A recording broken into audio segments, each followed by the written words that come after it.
2. Hey guys, what's going on here? It is Brimstones Gaming, and I have another one-on-one, but in today's topic, we will be talking about the Belgium law being passed to consider loot box as gambling. Go ahead and introduce yourself, sir. My name is Infinite Retro. Sound a bit slow there. My name is Infinite Retro. I love video games and hentai. So he's a weeb. So he's a weeb. All right, yeah. we got you. So, all right. So there's a lot of misinformation in what I've seen so far. In fact, I know for a fact there is, and it starts with government officials making actual legislations based on misinformation, and that really drives me nuts. In fact, it bothers me because this is something that's been going on over here in the United States for quite some time now. You hear about all these gun lawmakers coming in and saying, oh, we should just do this, blanketed statements, misinformation, and then you have like the few minority like myself that are willing to come forward and speak up on some of these topics. Now this is where you and I are going to see different viewpoints, because I know your viewpoint's different than mine, and that's kind of one of the reasons why I like doing videos like this, is because you and I will be able to not only speak on opposite situations of this, but for the most part, it's going to be at least a pretty good conversation, I think. And I think this is going to be a conversation a lot of people are going to be interested in having with each other. So your stances, let's go ahead and cover your stances first. Go ahead and explain why you believe that what Belgium did was a good thing. Well, I don't know. I think it was kind of like the straw that broke the camel's back, really. I think that for gaming for many years, not just this generation, but last, companies have been trying to fuck the consumer in small incremental ways with, first we started getting like DLC, like the infamous horse armor. And then we started branching into things like on-disc DLC, whereby, the consumer was confused how content that's on the disc that we've already paid for, how come we're not able to access that? And play it, and we actually have to pay a fee to unlock it. And then it moved into season passes, whereby, and again, we don't have 100% proof, where content is either actually cut from the original game and then sold back to us later. Oh no, we got proof on that. There is proof on that. You go and look into games like Street Fighter 5 or what was that one game that came out on Xbox that was like a paying homage to like Mega Man? It was just like this last game that just came out. They came out with a definitive edition, but the entire robot was actually removed from the game in like the main story part of the main story quest. So like when you try to go and complete that main story quest, this robot was required, but it wasn't present during the time you were playing this. So yeah, I mean it is. Then they find out later that they're going to sell the robot to them separately. Oh, okay, all right, cool. Okay, well there you go, proof. So I think, and then like, obviously this loot box thing, which I know people bring up arguments like baseball trading cards, Might and Magic trading cards, physical cards, where you are paying for something you're not really sure, whether or not that's going to have that rare card. But I think the problem is, and I've seen arguments for that, because obviously you can trade cards, you can sell cards, there's a market for that. I think it's a tipping point where I'm glad it's happened, because I just kind of hope that gaming is put into a light of, okay, we're already paying $60. Well, you guys pay $60. We're paying like $100, It's kind of ridiculous for these games. Then what they do is they then like self-nerf the game to a point where literally it's basic psychology where, it's like time versus money thing. Now, I don't mind if it's like an unlock key, right? Yeah. Where, okay, I'm not sitting here, I'm shit at racing games, but when I have all my bros over, I want to sit there and play all these tracks with them, split screen, whatever. So I'm going to pay that $5-10, unlock everything, and we can all enjoy a good night of gaming instead of sitting there for fucking 10 hours with no skills in racing trying to unlock one track. Right? It's just shit. Okay, it's like fighting games when they used to do that crap where you'd have half the roster there, and then you have to go through every fucking cunt story to do it. Some people don't have the skills, but some people also want everything straight away. But it's sort of now it's like we're literally paying for like a randomized, and we don't even have a percentage. Well, they do in China now, but we don't even have a percentage rate drop. And they've taken what they've done in MMOs with RNG and try to monetize it. And it's kind of like I've had like with my kids, for example, you know, they'll go, oh, can I like get $20 in loot boxes out of Overwatch? I'm like, no, because the thing is though, and I've seen it happen, they'll spend that $20, and they might get 1 or 2 skins they don't have, out of however many loot boxes that you get, and the rest of it is just shit. Now, if I was recently playing a lot of Guild Wars 2, and a lot of the outfits on the store, you can buy a literally 1-for-1 transaction. So 700 gems, you roughly spend maybe $10 to get 700 gems, because it works out to, I think, 800 gems for $10. So you can get an outfit. It's 1-to-1 transaction for me. But Guild Wars, funnily enough, ArenaNet brought in this mount adoption license where they had 30 skins that you could only obtain in their mount adoption license random loot box. And people were doing the math on it. It was just fucking ridiculous. They had none of these skins in the game that you can unlock another way, and it was only for like a week. So what they were cashing or hoping for, it was cashing in on the whale market. If anyone doesn't know what that is, whales are basically people that just have disposable incomes. Yeah. So they can try and like pad the wallets as fast as possible. And there was no other way to obtain these particular 30 skins outside of that through either gameplay or individual purchasing. But as far as purchasing goes, were you still guaranteed something if you were to purchase it? Or did it just go into the ether and you had zero items received? No, see, and that's the problem, is that if you look at those skins and you go, damn, I want that one, right? Yeah. And you keep spending the money on the loot boxes, and it takes you like, say, 30 goes to get that one skin that you want. That's kind of bad, because then you're left with a lot of fluff that you don't actually want. And I don't really see the point in having that in gaming at all. Why? I would buy Overwatch skins out my ass if they were available simply to purchase. You spend $10, you get enough coins. That's enough to cover most of a single purchase of a skin, maybe 2. Maybe the legendaries, or I think whatever they're called, are a little bit more. The epics and legendaries, yeah. I'd be happy with that. I'd do that, and people would do that. That's the weird part. Like, it's like they've got some sort of data that indicates that we will make more money over doing it this way than not doing it this way, even though they haven't done it the other way. You know what I mean? You could technically run both if you wanted to. If people really want that gambling experience of not knowing what they're going to get. But to me, I think I may as well just wipe my ass with money and flush it, because I'm a Genji fanboy. I love Genji, being a ninja and all. I love ninjas in gaming. So I would happily buy all those skins, man. But the thing is, though, the only way to purchase them is either playing a fuck ton, or hoping, like God, that you possibly get it in a drop. And I think the loot box system is just, that's like the straw on the camel's back, man. Everyone is annoyed because there's really no need for it. If you want to have a cash shop, okay. If you want to sell these items, okay. But don't do it randomly. Like an ArenaNet, as an example, and Blizzard do it too, and I think Valve did it with Counter-Strike. Didn't they have a random sort of box system? Valve is the prime example of what not to do when it comes to loot box systems. Because that requires you to go into the auction house and buy a key for $1 or 50 cents or whatever they're going for at the time.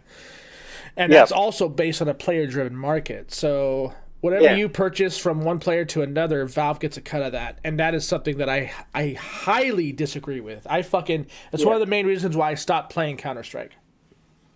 Yeah. Now, so I kind of, because I know that you've got obviously your take in this. I guess my basic premise is that it's not really necessary. No, gaming has long survived without loot boxes at all. Right. So if you really want to sell extra fluff, just sell it like going into a shop. You know what I mean? Like, I don't pick up like a blacked out carton of milk and hope to God that it's fresh. Like, you imagine like you buy a bottle of milk and it's like, well, there's a chance it's rotten, like it's off, right. And there's a chance it's not. Yeah. Right. But give us your $3 and take the risk. So, it's not really necessary. Just sell your shit. If you want to spend all that time making shit and selling on the store, do it. And I think psychologically, this is where it's bad because like, you have a lot of kids playing a lot of these games, and they're now, like in my case, sometimes they'll harass us, for that. Whereas if they go, oh look, I really want to get this Reaper skin, it's like, how much is it? $10? Okay, cool. But it's very dangerous ground, and I don't care that they want to sell extra shit. It's how they sell it. Right. I'm a one-to-one guy. I want to know what I'm getting. I don't really in an MMO, as you know, like WoW and shit. Anything. There's a chance you'll get this drop, but you're not parting away with money because of it. You don't get penalized for it. It's like, oh shit, now I'm out $10 of my own cash because I raided this boss all night and now he's given me like a dildo. So I kind of, in those games, it's still within the realm of the game. But if you got to spend $10 and you don't get anything, or you get some piece of shit, then psychologically you're going to think, okay, can I get away with spending another $10? Do I really need that $10? Like I had someone made a comment on a video tonight that her ex-husband, he's running out of money because he's spending it on loot boxes, basically, and he's not able to give money for his children. And that's his own stupidity. That's not the company, though. That's true. Yeah, that's his stupidity. That's his own. That's his own lack of control of his own impulses. That shouldn't be falling on the developers. You know what I mean?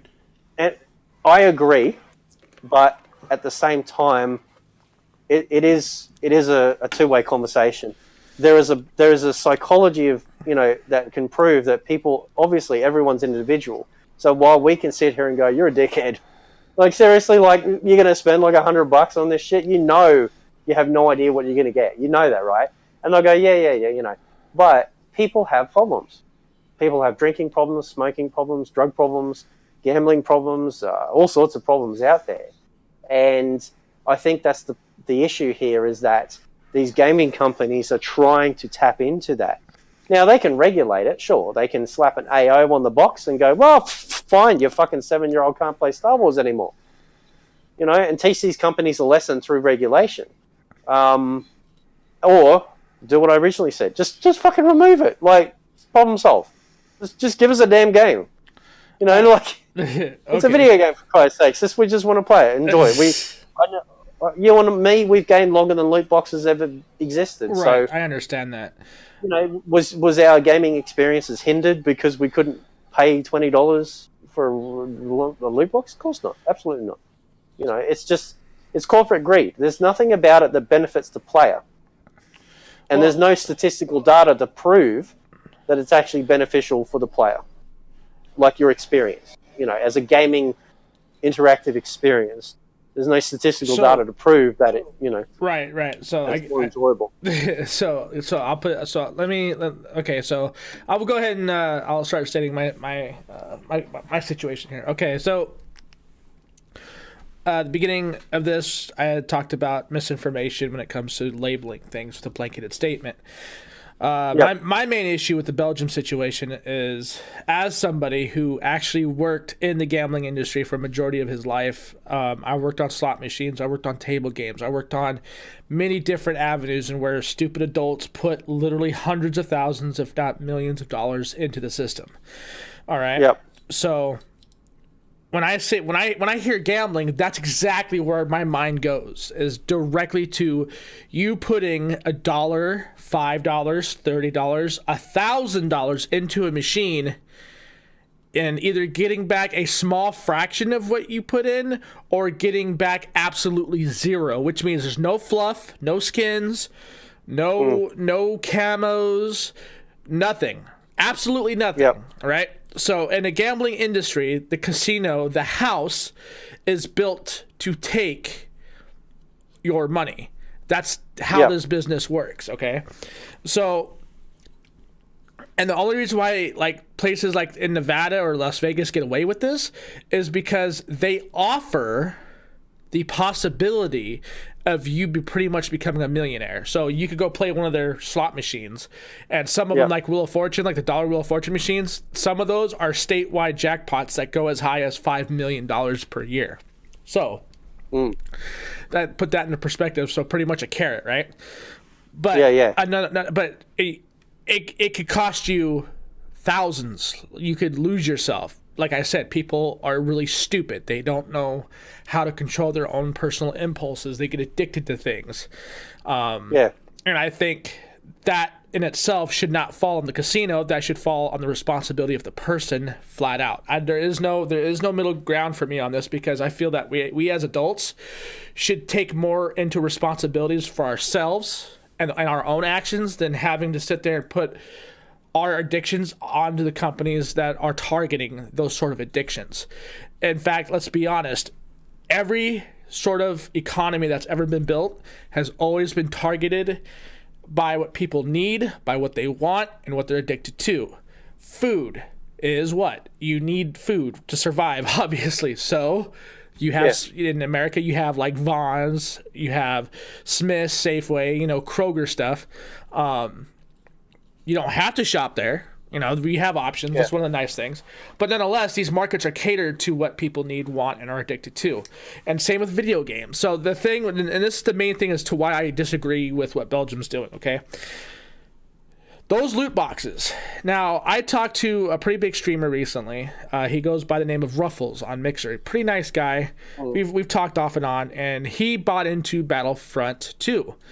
And I asked him, because everybody said that this was a pay-to-win situation. Now, Ben, as an MMO player, you know how I am about that. I cannot stand pay-to-win shit. You can't stand it. We've talked about this many, many years ago when we were doing our MMO stuff.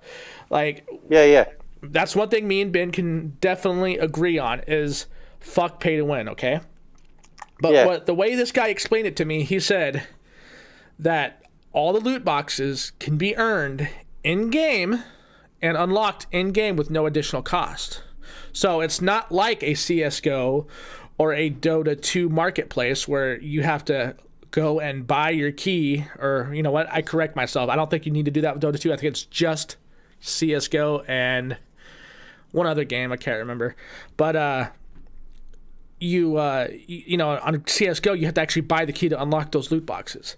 Well, he said that you don't need to do that in this. So I'm under the impression that the Battlefront 2 isn't as pay to win as people were saying it was. Because items that you unlock in that game, you still need to reach the level to use those items if you get anything that's above your rating. So I feel that whole situation with EA was blown out of proportion. Absolutely 110% just blown the fuck out. Because if we were to go by those standards on that particular game, and Star Wars was the straw that broke the camel's back, then how come those constituencies weren't being enforced by the community with Overwatch? Why wasn't that being enforced by Battlefield 1? Why wasn't that being enforced by all these other games that offered the same exact sort of pay to earn loot box unlock system? That's the problem I have.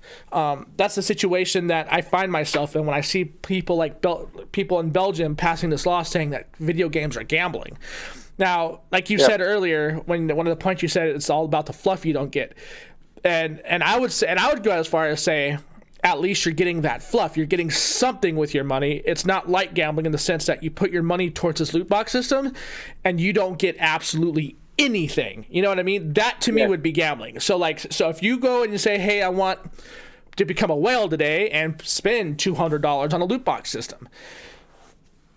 If I don't get at least 4 items that I really, really want out of that $200, and my money goes into the ether, like I literally start opening boxes up and nothing pops out, that is gambling, because then you have a higher rate of getting nothing than something.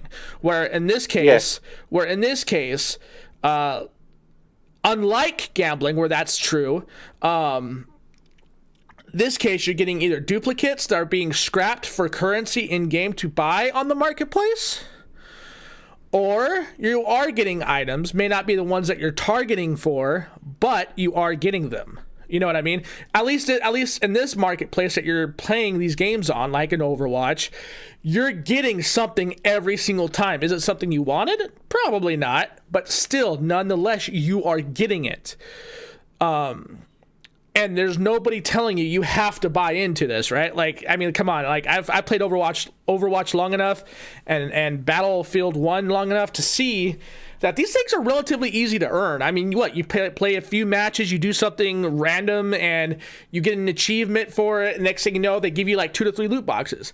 I played Black Ops 3 the other day on stream, and I got like fucking 20 loot boxes just for getting headshots. Like, I mean, and it was all cool shit, like really cool shit that I unlocked.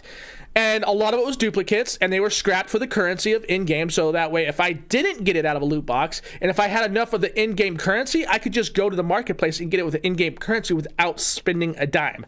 That is why I disagree with this whole thing about this as being gambling, because, like I said, I worked in the gambling industry. I know for a fact that the casino standards in the state of Nevada is supposed to be set at a 95% payout rate, which means you put in $1, you have a 95% chance of getting $1 back, if not more. That's a state law. And even at a state law level, casinos are still not being enforced to do this. In fact, the company that I worked for had their payout level set at like 15%. All right. So you put $1 in there, you had 15% chance. Now, to me, I think that's bullshit. Like, your ass should be shut down for violating state regulations of gaming laws. That, to me, is wrong. That's where, if we're going to start fighting gaming laws, it needs to be shit like that. And the reason why I have such an issue about video games being targeted as far as a form of gambling is because video games as it is in the United States is already being blamed for 90% of the violence that take place over here. And that really pisses me off because I know, as gamers, you and I aren't going to just all of a sudden grab a gun and go fucking shoot up a building because I lost a game in Call of Duty, right? That just... Yeah. In our world, that is not the fucking case. But that is how CNN wants to portray it. That's how Fox News sometimes wanted to portray it a few years back. CBS wanted to be this way. The attack on video games in general is something that I take very personal because it's something that I'm really loving. I know you love it. We founded our channels based on this fucking industry. And when I see people assuming or they think that this is gambling, it drives me nuts. Now, we can always sit there, Ben, and say, we're taking a gamble, going outside, and possibly getting struck by lightning during a thunderstorm, right? We're taking a gamble. Yeah. Now, is that considered gambling? No, it's not. It's just a stupid saying that people have been used to say, you know? And that's exactly what is the case here. People were just saying, oh, well, you're taking a gamble if you purchase those loot boxes. Like, are you really? I mean, if you're spending currency on it, then yeah, you are. But is that really considered gambling in itself to the core as to which the house always wins and the end user always loses? I mean, think about that. Well, that's a really fine line, and I think that people are blowing that shit up further than it needed to be. But, okay. Well, going back to what I originally said, is it really necessary anyway? I think most people. Yeah, it is. No. I mean, no. Is it necessary to have loot boxes? I mean, realistically. Realistically? I mean, do you understand? I mean, is anyone's gaming experience is going to be absolutely butt-fucked because they can't spend money or get a random box in the game? I guarantee you the answer will be no, they're fine, right? So you want So you want people just to spend cash on those items instead of getting a loot box? Well, yeah. Why not? You do it when you go shopping, you know. Everyone when they buy like a TV, fridge, pop figure, anything like that, they're not going, well, I'm going to spend $20 and hope to God I get a pop figure I like, right? I know I'll get one, right? Even if it's a shit one that I fucking hate, but I'll know I'll get one. Or would you prefer that people just like in real life, we just buy what we're after?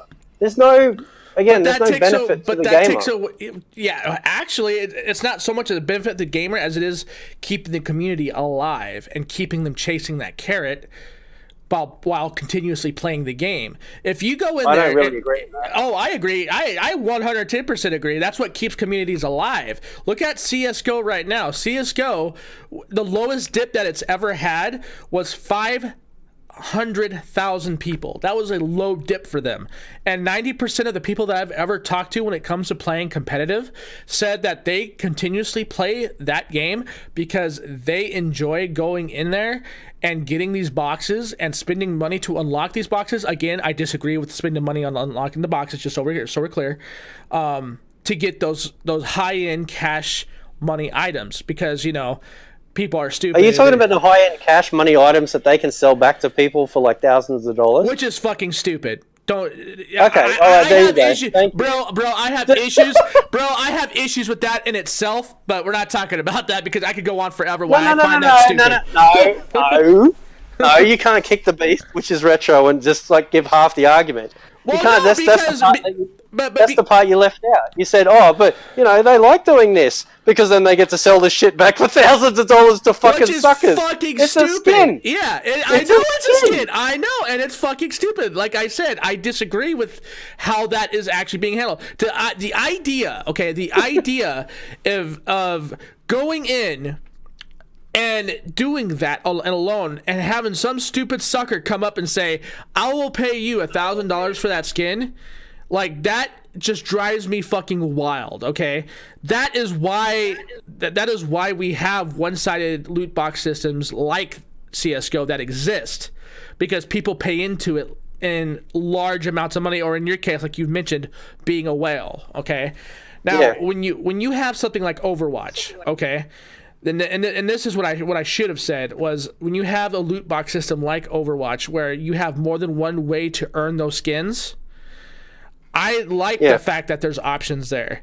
If anything, don't take away the loot boxes in Overwatch, but do offer them online at the Blizzard store for a small amount of money. See, I thought you were getting at to a point where you were going to remove those loot boxes and any other way besides paying cash for them. Because all right. So that's where I thought you were going with this. That's why I was like, No, if people like the idea of of doing that stuff, cool. But at least offer the option for other people. People love options. It's like going to a store and they're saying, "No, we only accept cash." Right? In this day and age, like, there are very few businesses where they go, "Oh no, you need to get cash." Like we have those little Asian stores in the supermarkets where they sell like all the anime stuff and necklaces and shit that I fucking spend heaps of money on. And they'll go, "Oh no, you got to get cash out," which is such an inconvenience. Because it's like, dude, I got my fucking card right here. Just like 2 seconds, snap, pay for it and it's done. Yeah. But they don't do that, and like requiring cash only is dying. But you go back 10 years ago, and people were like, nah, real money all the way. But now, things are changing. But you need to give options. Like these people, like even if you could pay card all the time, you can still use cash, right? So you need to give people lots of choice, and not somehow fuck the game up so bad where you are basically banking on the fact that people will spend real money because they're going to sit there and go, I'm not grinding for 2,000 hours. But come on, man. That's, you know what, dude? I've heard the same argument used by other people saying that shit. Come on, man. No one's look. I've played Battlefront. I've played Battlefield 1. I've played Overwatch, and if you go to my time played on those games, I've got maybe on Overwatch probably a little over 100 hours, which ain't shit compared to the people that I play with, and I've gotten almost all of the skins that I've ever wanted in like a very spaced out amount of time. Like, I don't play through those games for the said 60 hours just to unlock shit. I usually just play the games to enjoy them, and if I see a skin that I like, then yeah, sure, I'll play like the arcade mode to unlock a few things. And usually I've got pretty good luck. I don't always have the best of luck, but you know, I'll get whatever I want in a short period of time. It's not always a grind. See, like that, and that's the thing too. Like, a lot of people say that, like, they're like, oh yeah, you have to grind out like a fucking 4,000 hours to get this one thing. And I'm like, come on, let's fucking stop being over dramatic and let's just tell the fucking truth. It's not that fucking bad. Well, I mean, that was in relation to Battlefront 2. Well, even that is still over dramatic though, dude. Because like I said, I've talked to people in that community where they've said that the grind isn't nowhere near as bad, if not even close as bad as even Overwatch. And I thought Overwatch was pretty conservative on the way they do things. But for people to say, I think the baseline here, and this is kind of the sad part, is that we're having to discuss stuff in gaming that never should have come into gaming to begin with. You know what I mean? Like if you want to have like in-game like a chest item, like random box, okay, but like to getting to the point where, you know, people are now defending, you know, quite severely.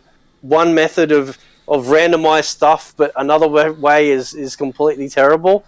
Like, you know, how do we figure out what is the best way to rip off a consumer that doesn't feel like they're ripping them off?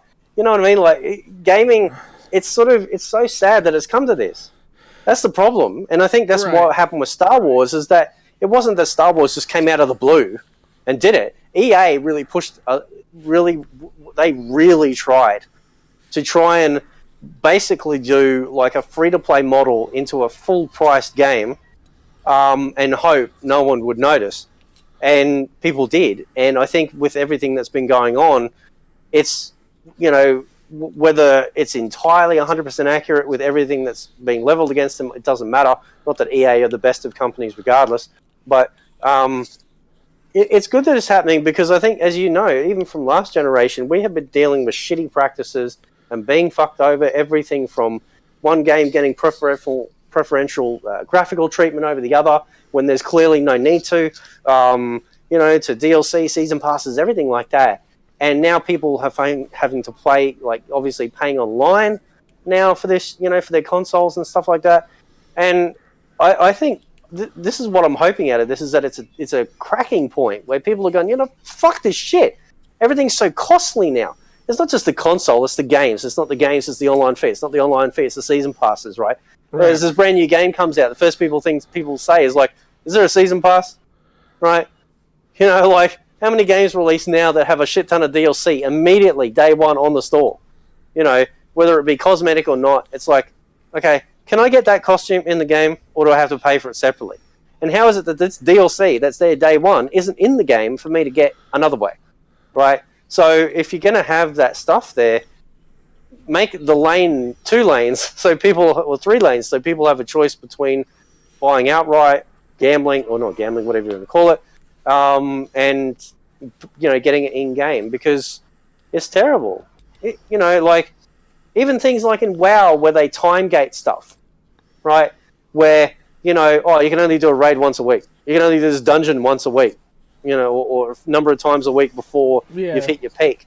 It's like, there is literally no logical reason for it, right? Except making people stick around and keep paying a subscription, right? Yep. So everything at the bottom line is corporate greed, and therefore, yeah, I mean, it might work in CSGO, but if these fuckers are making bank on these skins that they get, well, that's their payoff, man. You know, you can't tell me that they go, oh, I'm so happy because I got this box, yay. You know, they're going, I got this box because that fucking rare skin that I just got, I can sell to some cunt for 10 grand. And I know there's going to be someone out there that's going to pay it.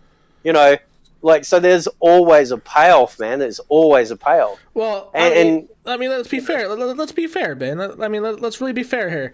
Like, we're talking about companies who are literally out there who exist to what? Make money, to profit, right?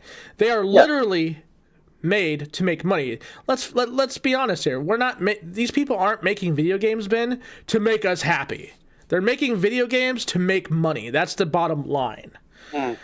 Now, usually I would be like 100% with you on certain things with what you stated here, but other people have made also the point of, so if they can't maximize profit and they only want people to hit that glass ceiling, how are they going to be able to stay afloat when they have to pay out absorbent amount of money to upgrading systems and stuff? Now, you already know how I feel, or we've talked about this before, where companies overspend on budgets when it comes to video games, and that itself should not be pushed on us as consumers. We should not have to worry whether or not EA is going to overspend or overshoot their budget by $1 million to $2 million, if not $100 million. Right? That should not fall on us, but it does.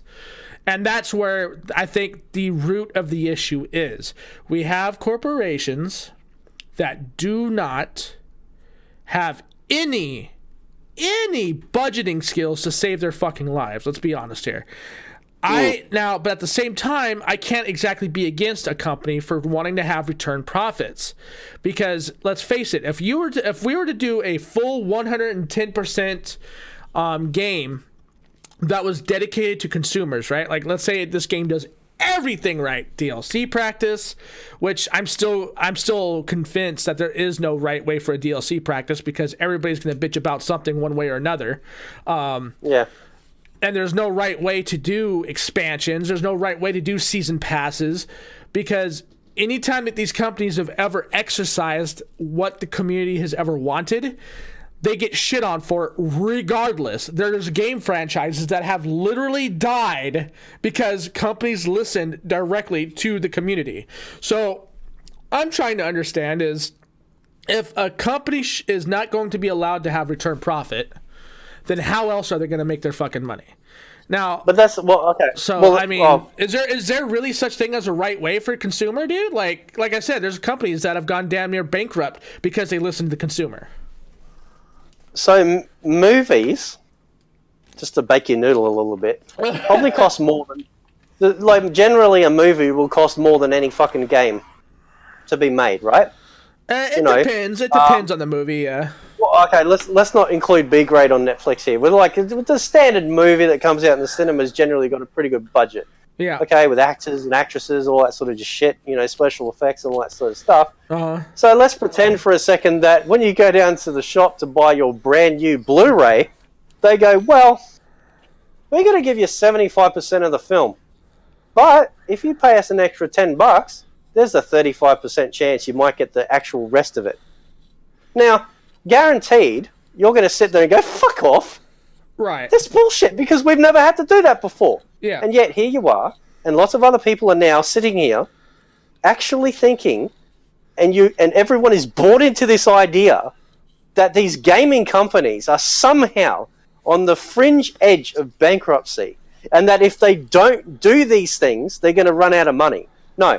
The reason why a lot of these companies go down the shitter is because they're shit, right? And to be clear, EA, as a prime example, has closed down, I can't remember how many countless studios. Right. Two names come to mind, Westwood and Bullfrog, who were fucking dominating back in the 90s and shit, and maybe the 80s. I can't. No, it wouldn't have been the 80s, like 90s and shit, with their gaming. Early 90s to mid 90s, yeah. Yeah, and then EA buys them, and they just die, right? Yeah, just dead, right. Flat out.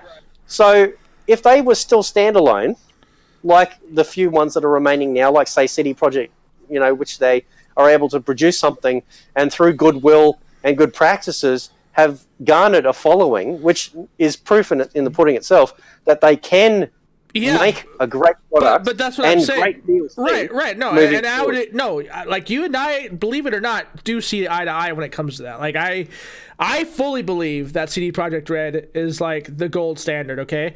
But regardless, there were still tons of fucking people that were pissed off about them. If you ever go to their forums and check out the threads, they're still getting a lot of fucking hate, even though you and I would see it the other way. We're like, come on, like, what are these fucking people going to do? Like, what are they going to do to make money? They have to make money. Because CD, I love the... You know what I mean? Because CD Projekt Red, as you know, like, they're not that big of a fucking company. Yeah. I love DLC. I actually do. Because it extends the longevity of a game. You know, I've always felt this for a while, especially when it comes to fighting games, which they're just starting to do, where they have their core game, and then, you know, like MMOs, it becomes a service where they continually add characters, continually add stages, and upgrade the engine, things like that. They've been doing it for WoW for fuck knows how long. They're still, WoW is still going. They continually update the engine, things like that. So it's possible, and they are doing it. They've been doing it with a couple of fighting games for a while now. Instead of like selling it as a box product, standalone, 3 DLC packages, then that's it.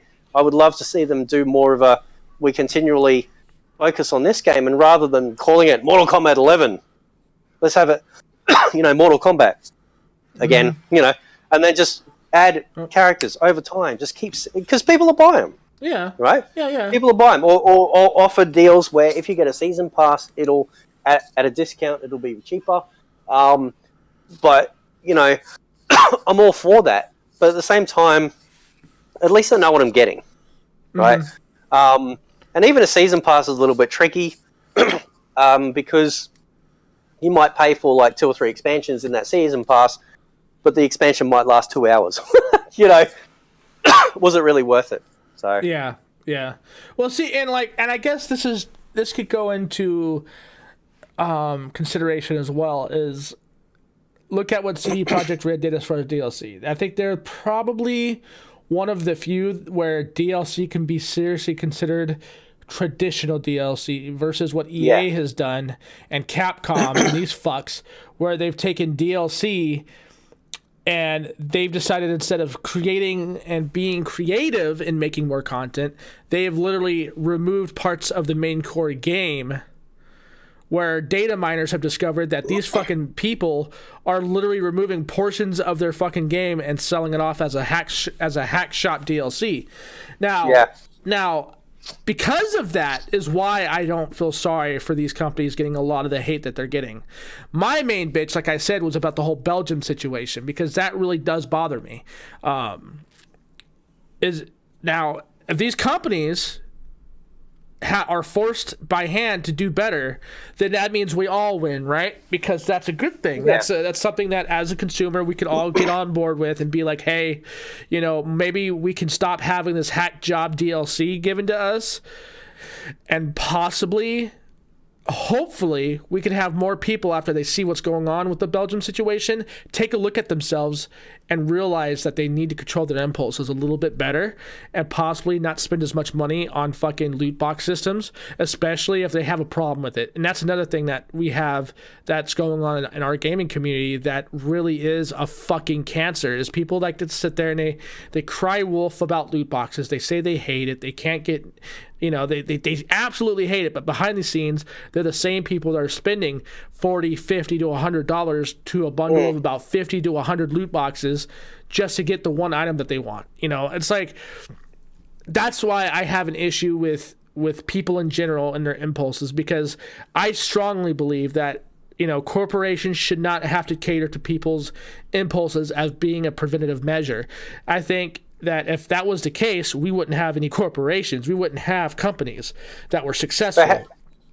Well, because like I said, because wherever there's a want, right? Wherever there's a want, there's a company that wants to meet that need, right? Now, if you were to do away with that want, then there would be no company to give us that need. You know what I mean? They wouldn't be the supplier anymore because, well, obviously there's no market there now, right?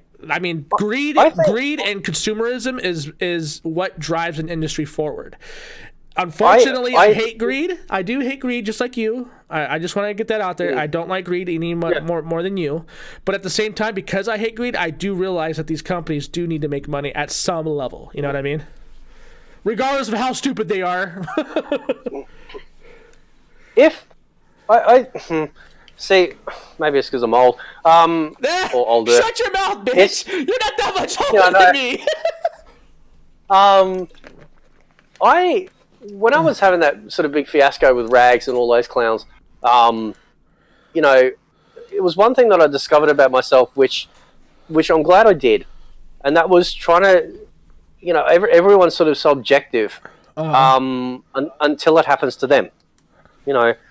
And if, for example, a loved one that you had, you know, maybe, you know, wife, girlfriend, whatever, imagine they became addicted, you know, and they'd never had an addictive personality before, or any sort of issue with that, and they became addicted to the point where it was actually impacting your financial, you know, lifestyle, things like that. Would you really, like, objectively sit there and go, well, it's your fault, fuck you? No, because what you're going to do is you're going to go, wow, this is really serious. Okay, this is a problem, it's affecting us. But you would also look around that and go, okay, what's going on here? Like, is something, you know, I mean, yeah, none of these companies are forcing this to do anything, right? But people are not also a symbiotic race. Sorry, not a symbiotic race. We're not a, you know, autonomous, one-thinking race either, where everyone is their own personality. They've had their own life experiences, things like that. And a lot of people make mistakes. One person may be addicted to gambling. One may be addicted to fucking goats in the ass. I don't know. The problem is, though, is that these companies, as I said before, everyone's on this assumption that these companies, if they don't make money, they're going to die. But we don't even know their financials. We have no idea, realistically, you know, even when we're told how bad or how good they are doing. We're just up to the assumption, and this is what I was sort of like. But that's like it. Right. Like the movie industry. Sorry, just to you're good. Set on my hip. You're good. No, you're good. The movie industry makes billions, right? But I don't see that Blu-ray cost going up, right? My copy of buying, like when Thor Ragnarok comes out, isn't going to be more expensive because Jeff Goldblum was in the fucking movie. No, there's a standard fee. There's a flat fee. And it's been like this forever, right? You know, Blu-rays probably cost a little bit more than DVDs, naturally, of course, you know, paying for quality. But depending on the actor, you don't pay more because Tom Hanks is in that movie, right? It's the same cost for that Blu-ray as it is for another Blu-ray that's come out at the same time, generally. And the only reason why they go down in price is if due to length of time that they've been out and obviously discounts and that sort of thing. Whereas in gaming, and this is the weird part, gaming gets a lot of passes. Gaming gets a lot of horse blinders on, and people just want to go, that's fine, because I like it. And if I don't get what I like, right, then I'm going to be pissed. So people, you know, and I've been like this my whole time, man. Like, you know, this isn't something new. You go back all the way back to paying for online fee with Halo for Xbox, the original Xbox, right? That's where it started with things where people were just accepting stuff that is still free elsewhere, like say on the PC, as part of the norm. And they don't sit there and they don't fight it because they just think, well, this is just the way it is, right? And then DLC started coming out, and DLC, like if you think back to when, was it Diablo 2, Diablo 1? And they bring out like the expansion with like the fucking, was it the monk? It was like you're talking about Diablo 3 with the monk, and then Diablo 2 was with the assassin and the druid. Yeah. So you know, your traditional DLC used to come in a box. Yeah, I remember that. Right, it used to. You know, you used to get these expansions where you go out and you pay it, you go home, it would physically install, you know, off your pop. That's how it was on PC.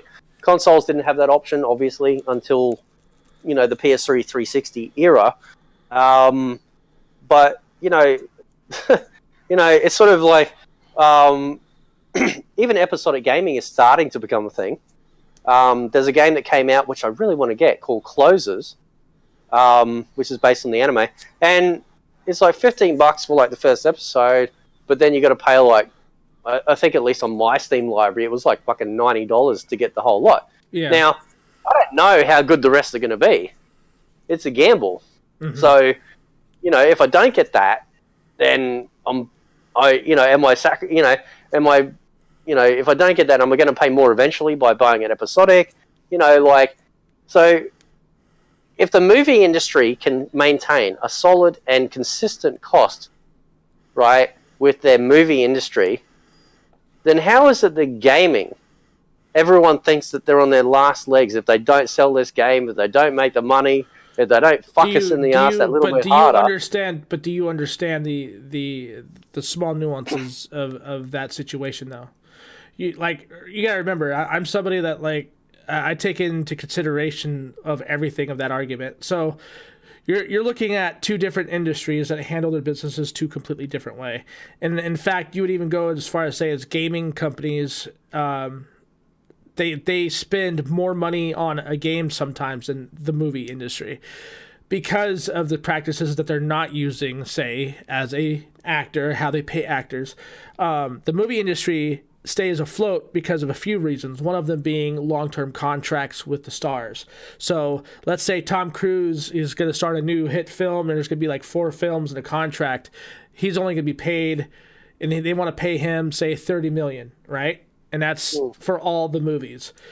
Okay, most of the contractual agreements in the fucking movies operate like this, where you look at video game designers, you have concept artists, storyboard artists, you have story writers. They're all paid between long contract agreements like the movie industry, and then hourly wages and salary that are damn near, if not more than what some of these guys in the movie industry make. So you're looking at somebody, say a storyboard artist, he could actually be paid anywhere from $30 to $60 an hour, or if not salary based, that could exceed that amount.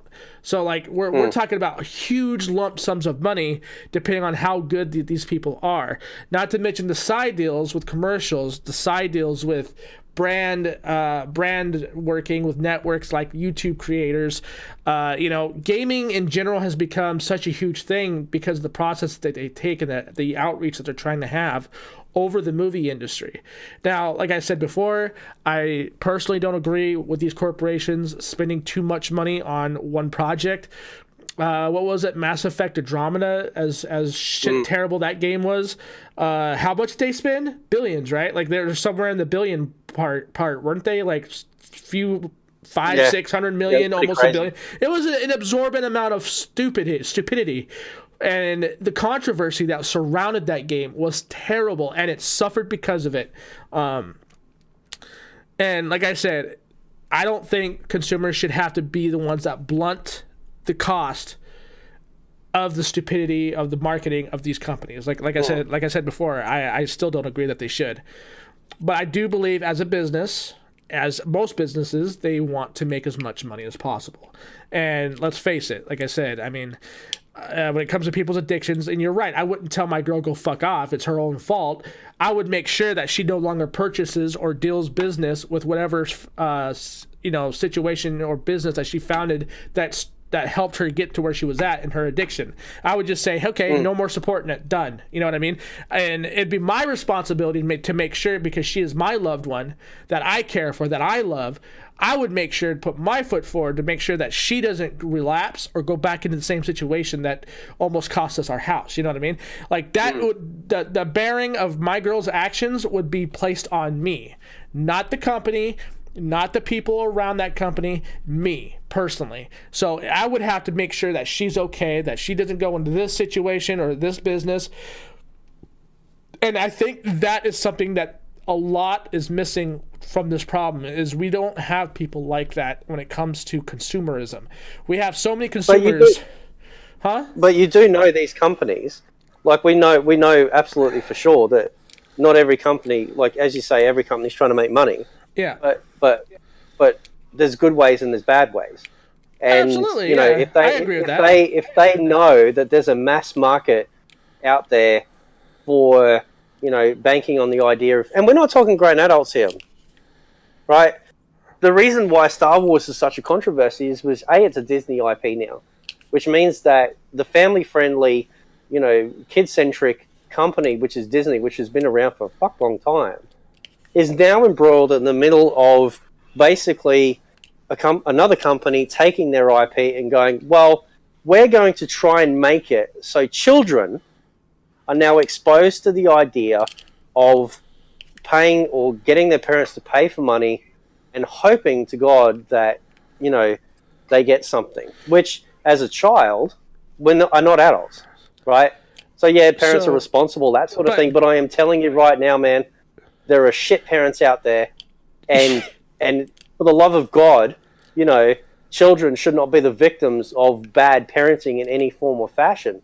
And and because they know, look, my son used to come home in grade 3, which would have made him about, I don't know, 7 years old, maybe 8, and he'd come home and he'd say, "Oh, yeah, these guys, my friends, they're home and they're sitting there playing Dragon Age 2 and Call of Duty, and they're like fucking 7, 8 years old, right? Full gore, everything." And the only reason why they're doing that is because the parents basically look at the gaming console as a babysitter. There's no sitting there with them in context or anything like that. They literally just go, I don't, shut up, just go play it. Yeah, have the game, whatever, I don't care. And I'm telling you, man, like it's, these companies, and not the good ones like EA, obviously will be banking on the idea of human weakness. Mm-hmm. And whether or not, like, just because someone has a weakness doesn't make them a bad person. It just means that unfortunately they're a victim. I agree. Yeah. And you can't say they may be a victim, dude. No, they may be a victim, but honestly, come on, we can't sit there and say because they're a victim that they're not responsible for their own actions. No, I'm saying they're responsible, but I'm also saying that these companies have willfully gone ahead with the hope of banking on these poor suckers that do this. Now, that's premeditatory, and that's the problem, is that they're not doing this shit out of the goodness of their heart, right? No, I would never say that, yeah. Like, they don't get a blowjob out of this. It's just they're sitting there going, okay, we're going to try and make as much money out of this shit as we can, because there seems to be this, and this is the problem, this is the overarching problem, is that, obviously, it almost seems like a hit and miss with these games, is that if one tanks, the whole company's fucked. Obviously, EA is not fucked, mm-hmm. because EA is a publisher who buys up other companies. Yeah. And therefore, if one game fails, like that fucking Need for Speed, man, that was the shit, right? I was excited to play Need for Speed Payback until I realized that all the cop chases and shit that they were advertising was only in scripted cutscenes and parts of the story. If you're driving around, which is what I love to do in games like free roam, no one chases you, right? And I'm like, fuck that. I used to love doing that. Driving around, or even like in GTA, where, you piss off a cop and they fucking chase you for like 20 blocks. But you can't do that. So therefore I'm not buying it. Because then it's just a glorified racer where, once you finish the story, I'm not driving around a city with nothing to do. Mm-hmm. I don't care that much for upgrading my car. I just, I just don't care. I want the cop chases, and that's what they sold the game on. With their advertisements and E3 presentation, they sold this, big hoo-ha about these cop chases, and you think, oh, so cool, I can't wait to do that in free roam where I'm just driving around and cunts will fucking start chasing me and stuff, but no, mm-hmm. doesn't happen. And that's why it's tanked. But because they bought up other game IPs and publishers and stuff, developers, then if one fails, one will generally come in and give them a profit. Mm-hmm. Now, if all of this goes the way it looks like it may or may not go, and they start slapping AO ratings on games where, no, you can't play this game because it's got a gambling-like nature, where, mm-hmm. therefore, if it's encouraging you to spend real money to bypass something which you're not even guaranteed, then it's going to impact their sales. And by God, maybe this sort of stuff needs to shake the tree. Whether you call it gambling or you give it another name, but I think this has been an issue for a long time. Well, I agree with shaking the tree, and I agree of trying to make these companies have better business practices. but we don't need to have state level or country level legislation based on misinformation. And I'm a parent. Oh, I'm like, I don't know how much more I can say how against that I am. Yeah. For example, okay, if Microsoft and Sony came out now, like in this second, and said, our online service for playing online with other people will now be free, right? Mm-hmm. How many people, like, apart from maybe Pyro and Crap Gamer, but how many people logically would sit there and go, nah, that's shit, I'd much rather pay? Come on. There is no fucking way on God's green earth that people would actually go, I'd much rather pay. Because there is no difference. You know, when people go, I get all these free games a month. Okay, so when you stop paying, what happens? I can't play them. Well, guess what, cunt? They're not free. Right? If you have to keep paying for something, it's not free. Right? It's the illusion that it's free, because that's what they keep telling you. You know, and that's the problem with gaming. That's the problem with gamers in general, is that they have become self-duped to the point where they can't see reason anymore. They keep justifying. And see, to me, like I said, man, like I don't look at ways to justify the bullshit. I just want to keep people responsible for their own actions. That's my main thing. I don't like misdirection. I don't like manipulation. I can't stand either of those things. These are things that I think as a consumer, you know, I'm very worried for our future when it comes to games because of misdirection and manipulation. These are the things that really fuck with people, you know what I mean? And you see what going on all the time in our government, or both of our governments, you know, like misdirection's always a thing there. That's politics in a nutshell, pretty much. I personally think that there's a better way of handling stuff, and I know I hear a lot of people in over the years, especially here on YouTube, where people like to say, well, I just don't care about the truth, which is bullshit. That should not be a standard. That should never be a standard. You should always be wanting to hear the truth. You always should be about wanting the facts. And when I see stuff like this go on in an industry that I really love, I really love gaming. Do you love gaming? I love gaming. This is our shit, man. This is our backyard. You know what I mean? And I see this shit go on, and like I said, shake the tree, good. You wanna make it a better place? By all means, great. Make it a better place. But at the end of the day, at least do it the right way. Don't cut corners. Don't manipulate people, and don't over dramatize the situation to push that fucking narrative. And that's what happened with EA. Now, I'm not saying EA is a good company before anybody sits there and says, why is this man sticking up for EA? Look, I'm not sticking up for them. I don't really care for EA all that much either, okay? But I am about the truth, and I want people to realize that what's going on with EA should have been going on years ago. It should have already been nipped in the bud. It shouldn't have waited until Star Wars comes out of the fucking woodwork to have the same exact fucking thing take place like Overwatch and Call of Duty to be all of a sudden not okay anymore. Because I know for a fact that some of these people that have bitched about Star Wars went in and bought World War II. They went in and bought Black Ops 3, Infinite Warfare, Battlefield. I mean, they had this in Battlefield 4, dude. Like, this is not new. And people are, like, nowadays are like, oh, this is pay to win. Okay. And I asked people, how is it pay to win? Well, and they give me the same descriptive that all these other companies have been doing for years. And that to me is a joke. That to me is just straight up laziness on their part for finally putting their fucking money where their mouth is. And that's my issue. It's like I said, I'm not supporting EA as for what they did. I'm not saying EA is a great company. I'm not going to sit there and say EA is by any means losing money. But what I will say is there's a right way and a wrong way to do things, and manipulating the people to believe a certain way and playing on their insecurities is wrong, and it shouldn't be allowed. Yeah, well, that's... Yeah, I mean, well, you know me, I've been sort of, you know, thinking like this for years anyway, so, you know, it's just... I'm just more than happy that it's finally happening. You know, that people, hopefully... You know, the last time this happened was when Microsoft trying to push their box. Yeah. You know, with the Xbox One and you know, trying to screw people over. You know, possibly. I mean, it's not like Sony's any different now, to be honest. But that's what they were doing, and people as a United Gaming stood up to that. But it doesn't happen enough, and people won't like me saying this, but a lot of gamers are crack addicts.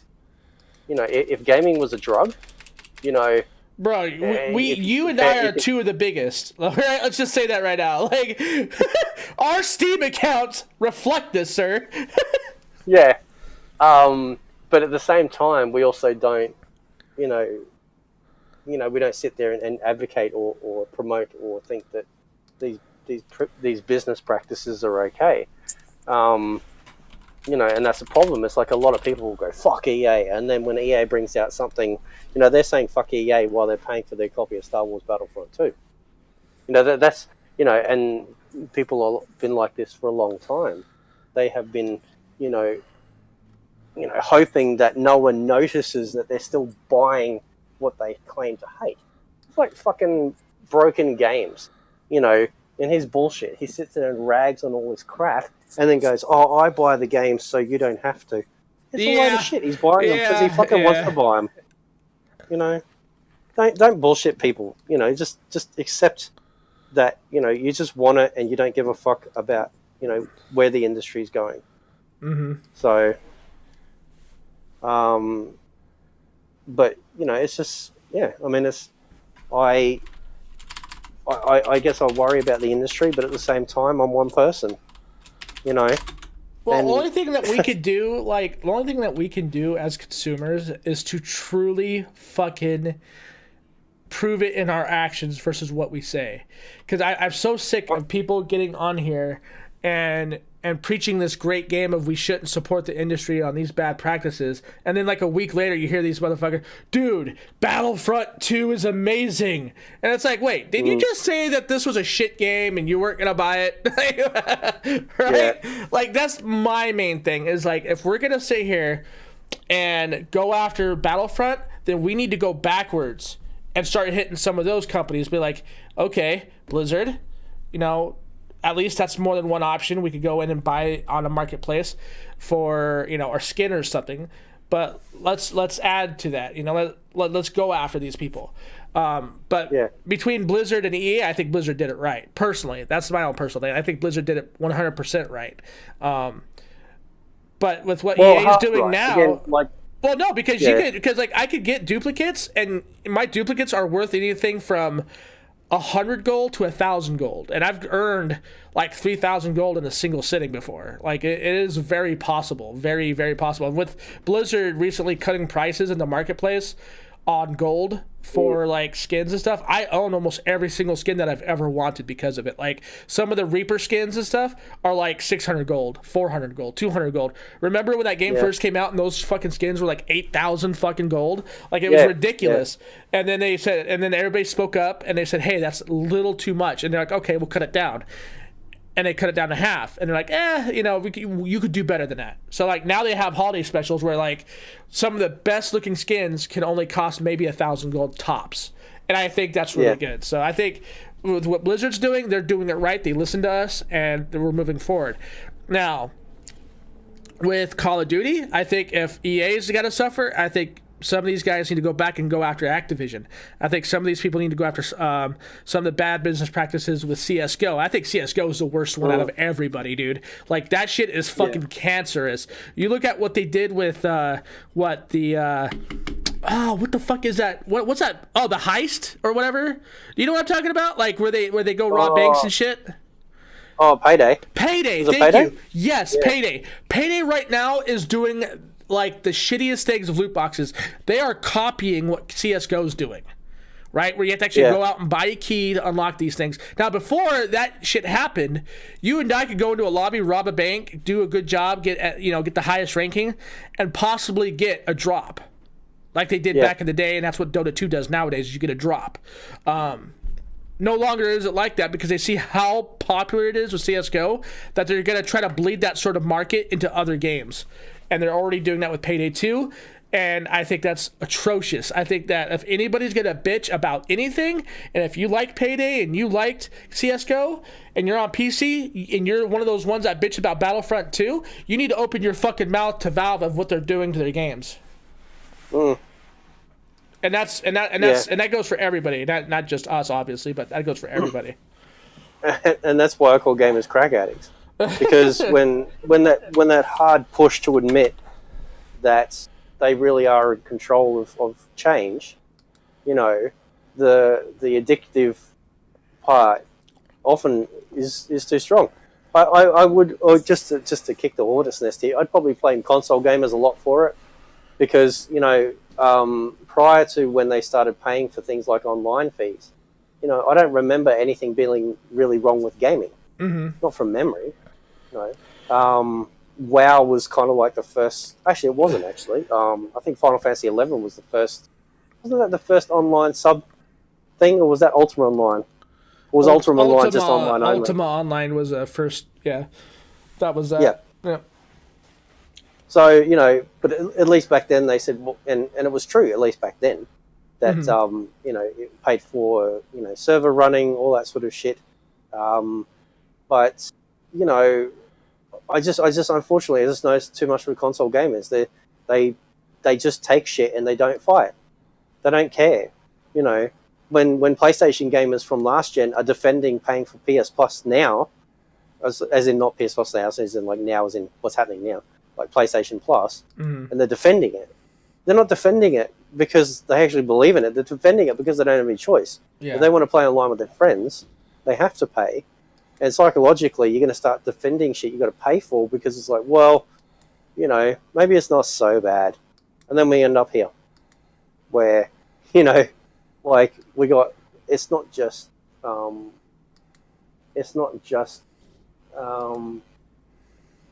you know, Belgium that's kicking up a fuss. I think there was something else that was the news that they were looking into it. I don't know if it was in the US or something.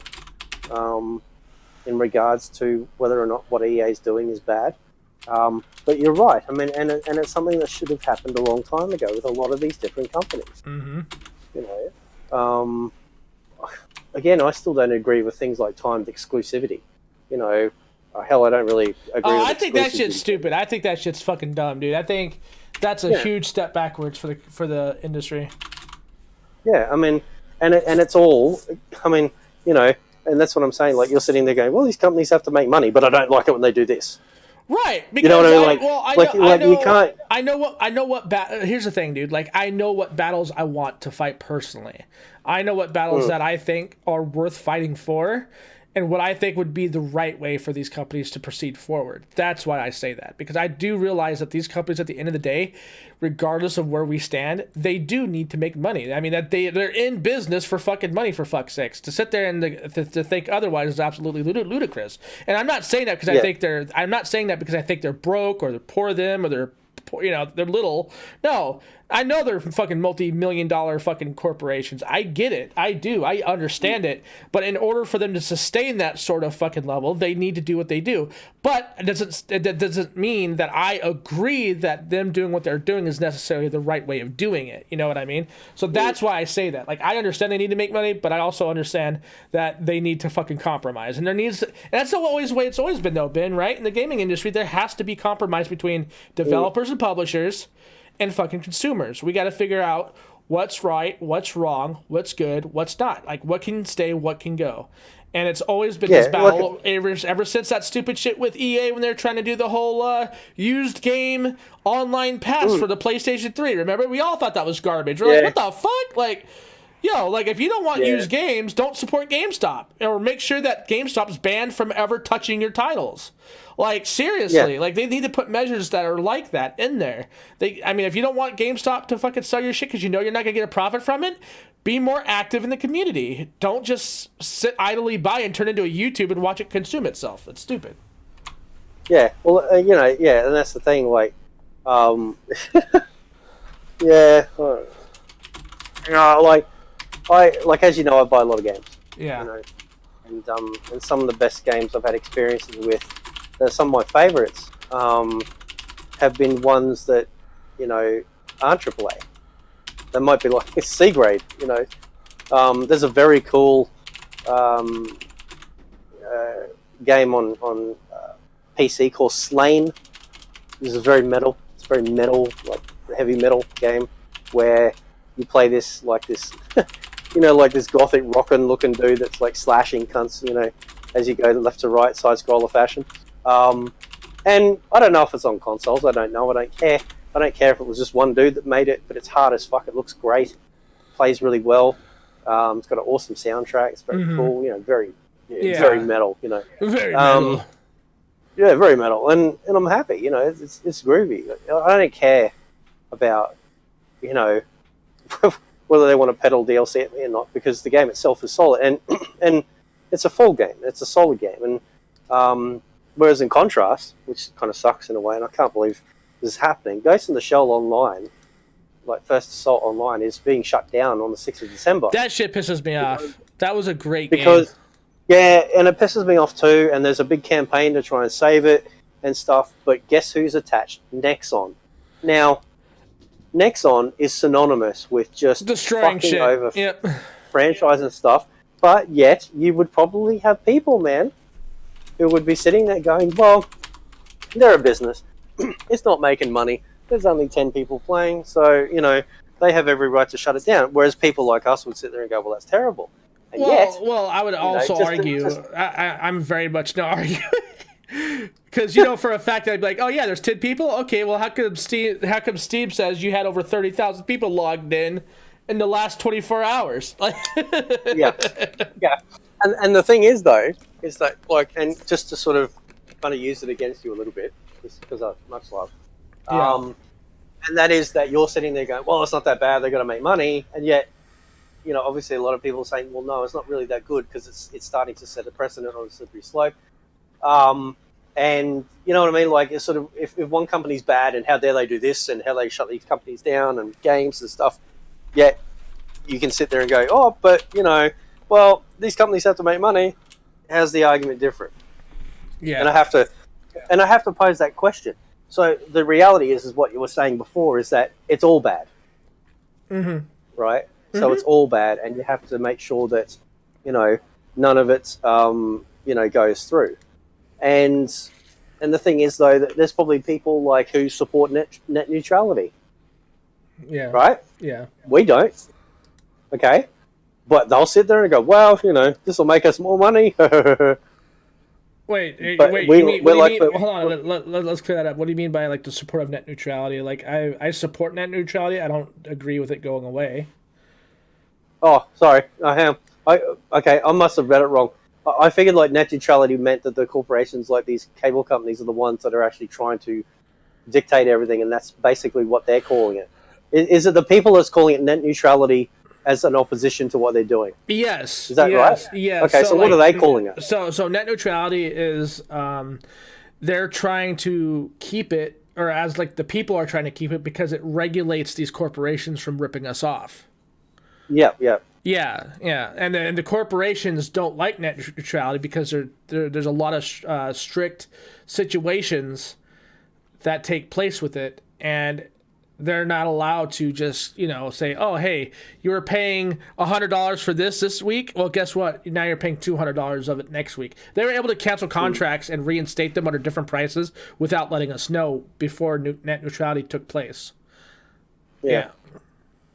So you would obviously have people that are for it, which we would argue against, obviously. But why are they wrong? Right? Yeah, absolutely. I agree with you. No, so it's sort of like if as you were saying before, if we're going to attack one thing, we're going to attack it all. Exactly. We're going to take the whole fucking thing down. Mm-hmm. You know, I don't stand for shit. You don't stand for shit. And as you said, it pisses you off. It pisses me off. It's pissed me off for fucking years, man. When people sit there and they go from, oh, paying online shit, and then next generation they're like, well, I need that new shiny game, and so I'm going to pay and hope no one notices. Like, it's like, fucking, this is the problem. Mm-hmm. I think Boogie did a video going, oh, how did it get this bad? It's like, well, you fucking look at yourselves. You did it. Well, yeah, like Boogie was one of those that did it too. Like he's one of the ones that are like shaking hands with these corporations because they're willing to sponsor him. They're willing to put money into him, so he sucks it up. And then like a week later, after they do that, he's like, "You guys really shouldn't support this." And I'm like, "Motherfucker! Like, how are you gonna tell us not to support this shit, but you're literally shaking hands with business partners that deal with EA?" Yeah, I know. What the fuck? So I'm not saying I hate Boogie or anything. I'm just like, God, dude. Like, no. He needs to put his money where his mouth is, or shut the fuck up. You know what I mean? Yeah, I mean that's the thing. Like, it's sort of. I mean, devil's advocate here. I'm sure you could probably buy Star Wars Battlefront 2 and never do a single thing in the game that contains or will give them money for loot boxing or anything like that. But the statement. And I must admit, like, I don't talk to Black Bond much, and he and I are cool. But I'm very proud of what he's doing. He's really trying to stand up and at least get people to notice and sort of take a stance, because, Star Wars Battlefront 2 is basically the poster child now for an issue that has been long running. And the thing is, though, that when the Xbox One was announced, and there was that massive kerfuffle about what they were doing and stuff. It was Sony who on the sly sneaked in with their, this is a PS4 Pro, we're doing this, and this. By the way, we're making you pay for online now, but don't tell anyone, And it slipped through because there was a bigger problem at large, right? But it was still a problem, and it's still a problem because the PS3 is free to play online, the PS Vita is free to play online. So why is the PS4? Why are you going to play again? I'm confused. And Yeah. What exactly, is the difference? So, but that's why I say, console gamers, you got to look at yourselves, because you fucking crack addicts. And I'm going to say this, have been perpetuating this problem continually. Well, gamers, because gamers in general. I've seen it. Yeah. I've seen it. One hand they'll go, "Oh, fuck EA," and then they'll bring out a new game at E3 and go, "Ooh, I've got to get it," and they get it, and they get fucked over that little bit more, I think the FIFA community is making a stand. I was reading on NeoGAF that the FIFA community is doing a protest because they've been doing that loot box shit in their fucking games for years, the FIFA games and stuff like that, and it's just been getting progressively worse. Which is hampering their enjoyment of a once great, series of football games. So regardless of anything, it's good, hopefully, that people are starting to open their eyes. When there's a shit game on Steam, or there's a shit game on PC, it's like everyone knows about it and people avoid it. Right. For example, Final Fantasy came out today, and I think it's got some positive reviews, but it's instantly there's crashes. It's a 30 FPS lock. There's no working full screen. There's all these host of issues, and people will let you know, and people will refund that shit if they don't like it. And console guys go, fucking these games aren't as big on PC as they are on console. It's like, you know why? Because they make shit ports, and they expect that the console people will be, PC people will be like console gamers and just gobble that shit up, no matter what. And we don't. That's the point. We actually don't. And and people on PC have affected change. Like the biggest examples were with Warner Brothers with Batman Arkham City and Mortal Kombat X. Now. Mortal Kombat X, and I have no idea why they did it with a big budget title. They've never done it since. They had some new streaming format, which I think they were trying to do what consoles were doing, where as the disc is playing, it's downloading the content. So as you're playing the game, it's still installing, right? And they did it with Mortal Kombat X, where we downloaded the game. And we're like, yay, let's play. And there was Scorpion and Sub-Zero and one fucking stage, right? And we're like, where's the rest of it? and it's like, oh, don't worry, it's downloading the rest of it. It's like, and so they actually segmented the fucking game up into like 30 pieces or something, and you literally just have to wait until each piece is installed to then get like the next like trickle of the content in the game. It was ridiculous, man. Like, it was dumb. Eventually, like, they shit canned the entire thing, brought Q-Lock in to fix it. And the same with Arkham City. That was absolutely atrocious, and the backlash on that forced them their hand. Now, I want console people to do the same fucking thing. I want them to stand up for this shit. But these console companies won't put in place review systems and stuff which allow people to speak freely. I thought that. Well, I don't know about that, because like there's comments that they could leave on the pages of the games, like when they thumbs it down. You can do that now. Yeah. You could do that on Xbox, and the last time I looked, you could do it on PS4. Like, for instance, there was a few games that have been released in the last couple of years where people were just absolutely just unforgiving. And you saw this game when it launched, it was like a 5-star game, and now some of them are as far down as 2 stars, and then you have like literally pages upon pages built up behind them saying, this is trash, this is garbage, and they give reasons as to why, what's going on with it and stuff. So you could do that now. It's just whether or not these fucking people will actually do it. That's the thing. Yeah. I'll tell you this, right? And I love being able to say that I'm so glad that No Man's Sky turned around. Right? Because there was a case of immense backlash, probably on the same level as now, but instead of just packing up and going home, and giving up, they realized, okay, we have to do the right thing, and they did, and pat on the fucking back. Whether you like the game is immaterial, that's a personal choice, but they fixed and made sure that their game was up to the standard of what they advertised, and I've got to give them to it, man. Pat on the fucking back, because that's one thing I love more than a great game is someone that's fucked up and goes, okay, we're going to fix this for you. I'm really sorry, and we'll do the right thing, and they did. Playing No Man's Sky now is like a completely different beast, and I've got to give them to that. It's good to see that. It's good to see companies do that and affect that real change from the mass, but it doesn't happen enough. Star Wars, the only reason why Star Wars is getting it because it's a big IP. If it was called fucking Gremlin Sucks Off Donkey 3, no one would care, right? No one would give a shit because it's not popular,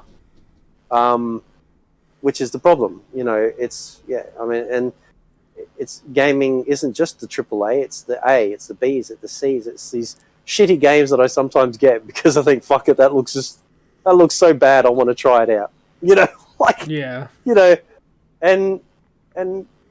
But if it's as advertised and it works as advertised, regardless of whether it's just, in an opinion, a shit game, cool. But I just want gamers to fight. Stand up for yourselves, because if you love it, I'm right there with you, dude. Yeah. Whether we're labeling this thing as gambling incorrectly or not, I just hope whatever comes from this is a better critique. A better critique of the business practices. We get told these games cost millions to make, but where's the proof? Right? Where's the actual proof of this? Are we being told this, so we feel sorry for them? So we have to then defend them? Look at the fucking defense force for consoles, man. Defending Sony, defending Microsoft, defending Nintendo, defending shit that fucking Stevie Wonder can see is bad, right? That you and I can see is bad, and but they get this mindset. It's like, if we don't defend it, this company's just suddenly going to go bankrupt. It's not going to happen. It's like, they're not going to go bankrupt overnight, right? But protect what you love and stand up for what you love. There's nothing wrong with that. Saying something shit on your favorite console doesn't make you a hater. It makes you kind of, a good warrior, a good console warrior. How many times does these console guys on YouTube actually call out bad shit, like realistically? It doesn't really happen because because they're catering to the audience of people of that cult-like mentality where, oh, Sony can do no wrong, oh, Microsoft can do no wrong, and then you get these cult leaders like Crap Gamer, and I say that with, not obviously, but that like mentality of oh, well, we'll just keep feeding the beast, we'll keep them thinking that and string them along, and it's terrible, man. It's all for money. Yeah. Oh yeah. It's just shit. But yeah, to bring up the Gamers Union idea that Truth had doesn't sound bad, or whoever it was. Oh, God, what was his name? It was an older guy, and you know who I'm talking about. The dude went about it the wrong way. He was trying to get us all to use our social security card numbers. Remember that shit? Yeah, like, you have to give me your social security card number to join, and I'm like, nope, I'm good. See you later, bro. Like this isn't happening. Yeah, I guess it's like, do you want our firstborn as well while you're at it? Fucking hell, I'm not gonna share that number with anybody just for the sake of a movement. No, I'm good. But the thing is though that like as an idea, I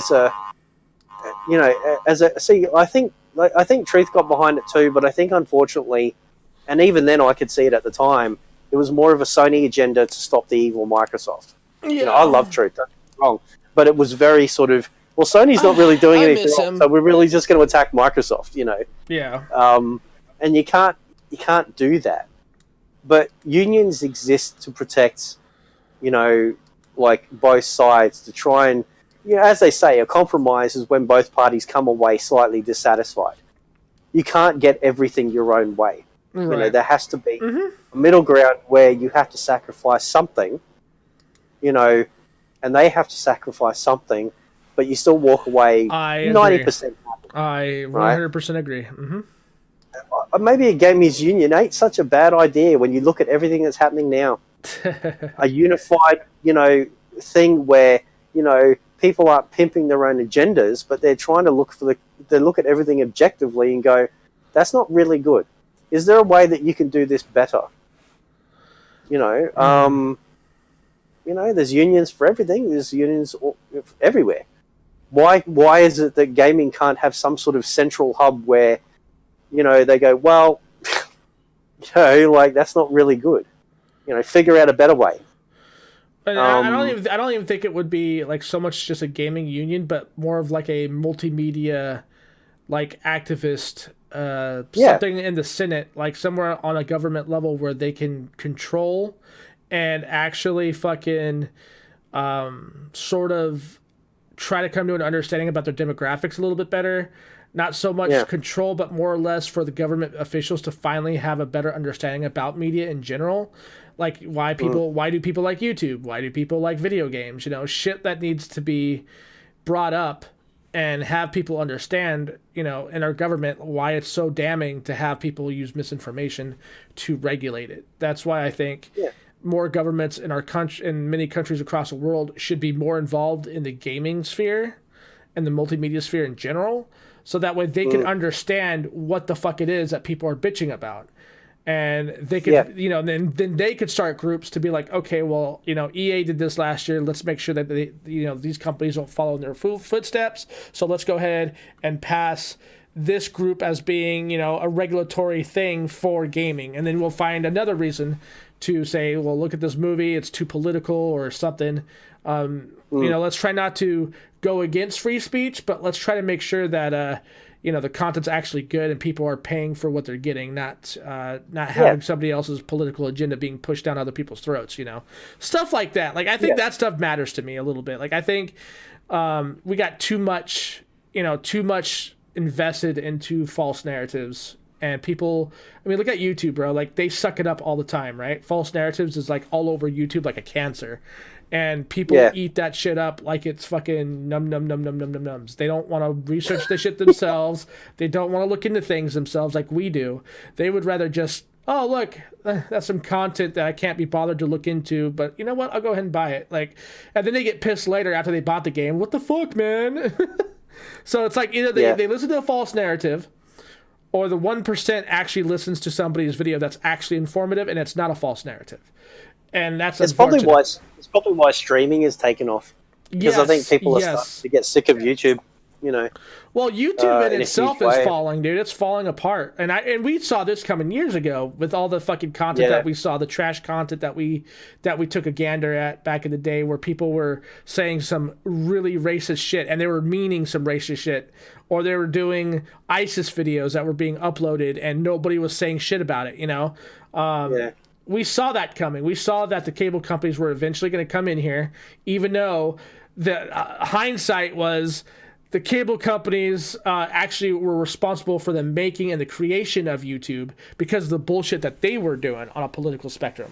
So now they're stepping in and they're slowly taking over, and it's unfortunate. So I'm really hoping VidMe takes off pretty good and other streaming sites take off pretty good. That's why I'm on Mixer all the time. In fact, I'm always streaming all the time, every day. So... yeah, I can't wait till the internet upload speeds improve in this country. Then I'd be... I can stream like a podcast, but gaming-wise, the quality is just too shit to look at. Right. So, yeah. So I'm hoping that when that eventually gets fixed, it'll be better.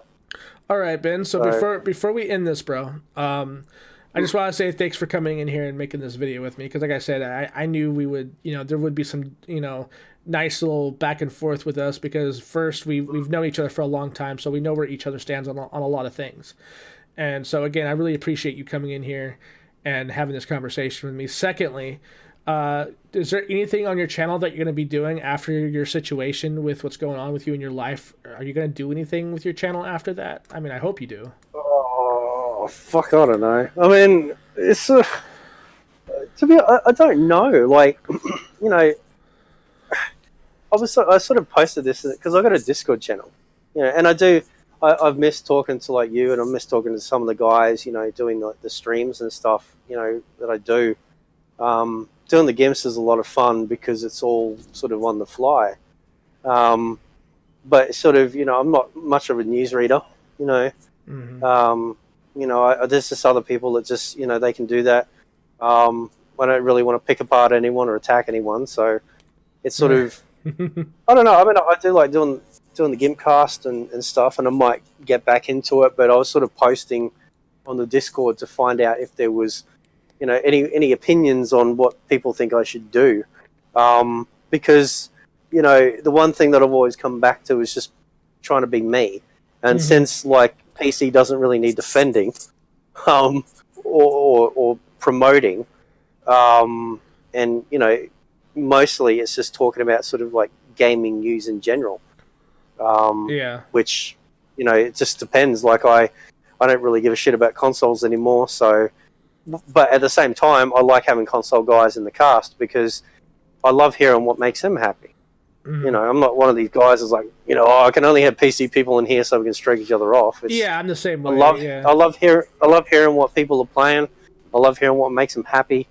And I love knowing that, regardless of what I feel, they have a place where they can come and share that shit, and see that, yes, you can have different platforms of people, of gamers together, like you do, without any sort of,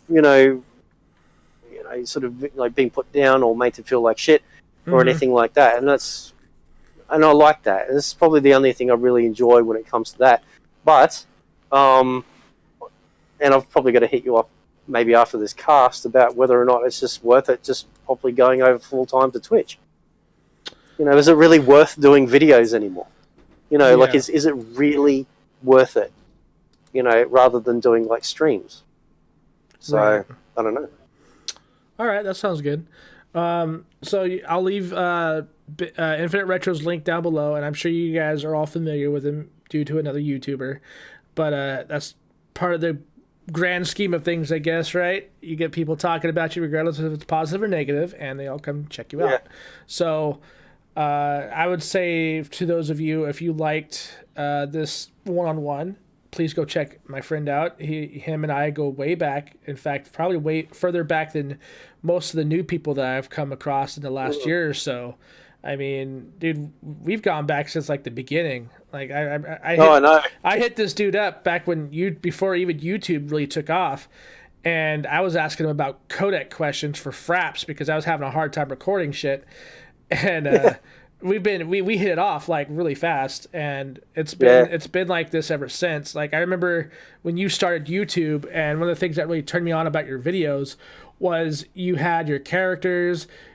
You started off as a ranting Aussie with a fucking Rambo like fucking bandana wrapped around your head, and you were screaming in the mic being stupid, but that shit was hilarious. Like I was like, dude, this guy's literally getting fucking triggered over some shit, and I'm like, you know what though, that's funny. That was hilarious. And people took you seriously, and they got pissed, and I thought that was really fascinating watching the audience kind of go back and forth with you. And everybody thinks like this is all new for you. Like I find that funny that some of the trolls that come over to you think that, you know, you like this is like the first time you've ever experienced something like this. And I would have to say try 2006, people. Try again. I mean 2006, 2007. Yeah. I mean it's I think I backed up a lot of my original videos. This is a bit scary. Dude, you should actually re-upload some of that stuff.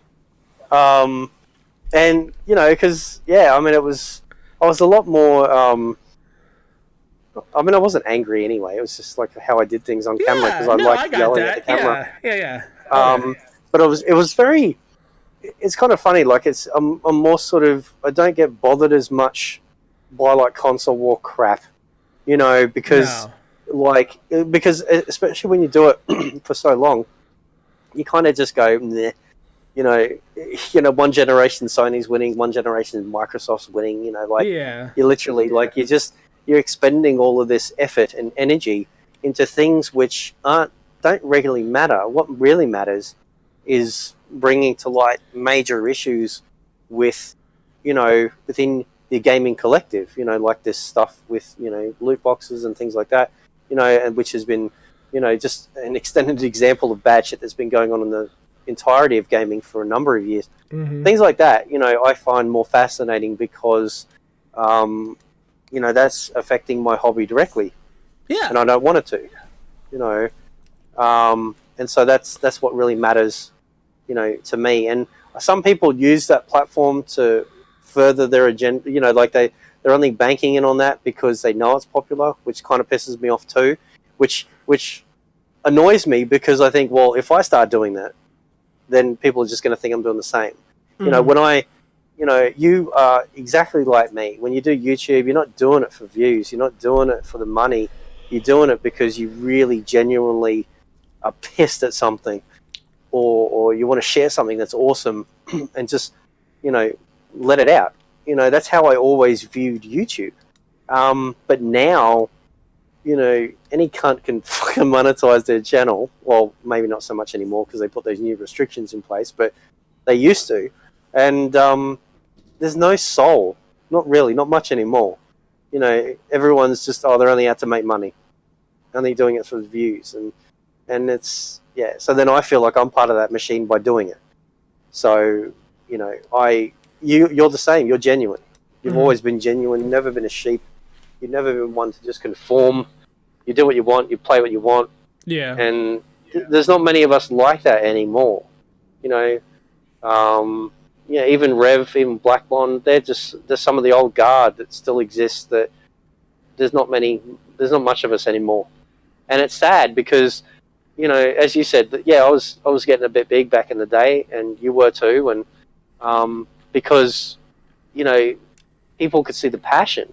You know, what's the point in having characters and, you know, making all these awesome montages with music when the first thing you're going to get hit with is a copyright strike and half your music fucking muted out in most of the countries in the world because, you know, all you're trying to do is be creative. And I can't do that anymore, man. You know what I mean? Like, I can't enjoy doing that anymore because, you know, if half my audience can't even watch it, what's the point? You know, you spend all these hours making something, and then like 2 people watch it because YouTube decided. But you could still do that. You just gotta go and look into like copyright-free music. Like Technoax does a really good job. Something with Music Cat, I believe, on Mixer, he does a really good job on that. Like, if I were you, like, I would say bring back some of that shit, dude, because there's actual YouTubers here, and well, not just YouTubers, but streamers that create music that's royalty free. And they got metal, they got techno, they got trance, they got old 80s like hairband like music. And I know for a fact that you used to be into some of that shit, because I remember some of your old content. You would put a lot of AC/DC in there. You put Megadeth in there, Iron Maiden. Like you and I have really similar tastes in music, so I know where you're coming from, because I love that shit too. But if I were you, like, I mean, if there's anything you would ever have to change because of the way the music's being ran like nowadays on YouTube, I would say go with royalty-free music. Like, there's so many people now that do that. Like, all you got to do is copy paste their licensing in your video, or give them a link to their channel on your video description, and you're set. Like, that's all you got to do. So bring back some of that shit, dude. I think a lot of your content was great. Like, I loved fucking Sexual Sony and fucking, I mean, some of that shit was just fucking hilarious. Like, it was so atrociously retarded. It was great. That's how much I liked it. Like, it was awesome stuff. I do have the wigs. Oh, I'm sure you do. I still got them. I've thought, because as you know, one of the best things about YouTube is the fun factor, and how many of these people are really having fun. Exactly. These people aren't having fun. They're too worried about the fucking politics of the world. They would rather talk about the politics of the world than to go back to gaming and having fun with it, where, like, we all started off in gaming here on YouTube. We didn't start off talking about transgender issues, SJW issues. Like, we didn't talk about any of that shit. We didn't care about any of that shit. We were like, hey, man, what do you think about the new Killzone? And we'd talk like 30 minutes about the new Killzone or shit like that. That's what mattered to us. And somewhere along the way, like, that all got lost in translation. Like, we don't care about that shit anymore. It feels like we want to be. We want to be more edgy. No, it's all good. It's just, it feels like more YouTubers want to focus on being more edgy than anything else, because they think like talking about SJWs and politics should be the next thing in their YouTube goals, and that's fine. But there's like thousands of people doing it, so it's like YouTube is really just starting to become more cancerous because of it. Me personally, I want to focus on gaming again, not fucking politics. Well, that's why I got sick and tired of like a lot of the PC guys like Rags and stuff, because it just felt like these people, like, they're not just PC gamers, right? They got to be like the next Milo Yiannopoulos, sitting there trying to be like this fucking, SJW, like anti-SJW, spokesperson and shit like that. And my first thought is, like, you fuckers aren't actually affecting change, right? You're just banking on the popularity of what it is. If all that shit goes away, you got nothing to talk about. Right? But can you blame them? Like, I mean, there's a market for it. You know what I mean? There's people that are willing to, like, eat that shit up. True. But again, I go back to the whole, genuine philosophy. And Absolutely. You do too. Yeah. That's why you and I, like, and I don't mean any disrespect. No, I know you're way bigger than me now, but that's why we never blew up. Because we weren't cocksuckers. Sorry, I mean, it just weren't. We didn't lick the pole that everyone else was trying to lick. And I think that's why, even though we were well liked, well, maybe not me so much now, but like, at least back then, we never did what everyone else did. No, we would always get a game, record some video clip of it, and then talk about it. And that's kind of what we all love to do. And it was all different games, and that's what made it so different. Like, not everybody was doing the same Call of Duty video. Not everybody was doing the same Minecraft video or creation game video. It was, everybody had different perspectives, and it all was different content, because we all tried to, like, make ourselves different from one another. And I think that's being lost right now, is, like, the differences with people. They no longer care about being different. They're just going along with what's hot and what's not, Yeah. So that's the thing, like, if I do, like, I love my character Biscuit heaps, because he gets to be the outlet, in a way, like you can sit there and rant and rave, and just it's weird because I never script stuff ever. Yeah, neither do I. Like all these people live everything. Yeah.